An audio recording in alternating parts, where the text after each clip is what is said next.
Hello there, everybody. Welcome back to Amazing America. Today we're going to be talking about the world-famous treehouse for our third episode of the series.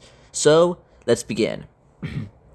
The world-famous treehouse is located in Mendocino County, California, located right off of Route 101, also known as Redwood Highway. And it's actually located not very far from Confusion Hill, so you can actually hit the two up pretty quickly with you hitting the world-famous treehouse first and then going to Confusion Hill.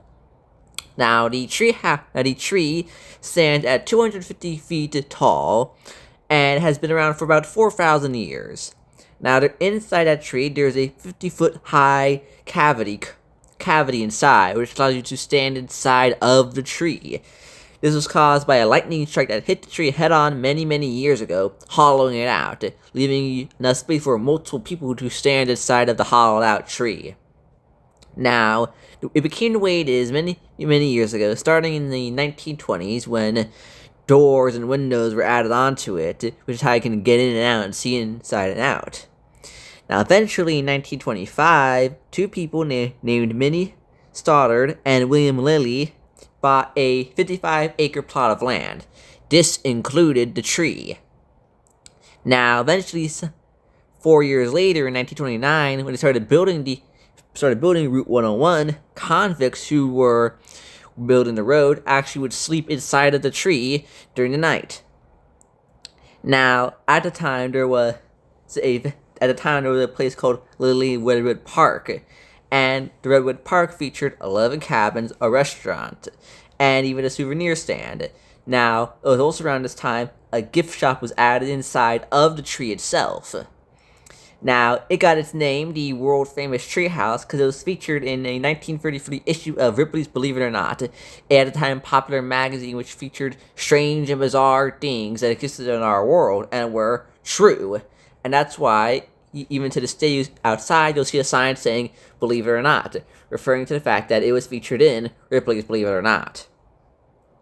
Now, Minnie eventually passed away in 1947, but it continued to operate, with it becoming a seasonal operation in 1999.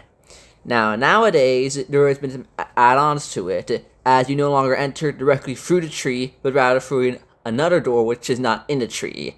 As, of course, there's been a building sort of built around it, so you can go into the tree still to this day, though the gift shop is no longer located inside of the tree, it's located in the building around the tree.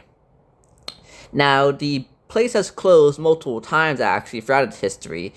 The first time it closed down was in 2017, which is most likely when I visited it, as I had visited it several years ago, and when I found it, it was closed down. But it seemed to have been closed down for some time, long time after that. But eventually it reopened, but closed down again in 2020 due to the coronavirus pandemic, which took place across the world. Now, it eventually reopened in 2025, 5 years later, and is still, as we're speaking, currently open for the season. Now, of course, most of the attraction comes from it being, well, you could stand inside of a hollowed-out tree, and of course, you get souvenirs from it. So, there isn't much actually to do there, but it is a pretty cool sight of being able to stand inside of a tree. And if you were to look up while standing inside the tree, you could actually see the outside, as of course it was hollowed out, so you could see a little bit of the sky, just a little bit of it. And it is a pretty cool thing. Wish I had been able to see it myself, though. Wasn't able to. But, ladies and gentlemen, that's all I gotta say for today's episode. If you're heading up to Confusion Hill, then you should probably check this place out. It's pretty cool. So, I'll see you all again next video. Make sure to like, subscribe, leave a comment down below, maybe leave a suggestion, and I'll see you all tomorrow. So, bye, have a nice time.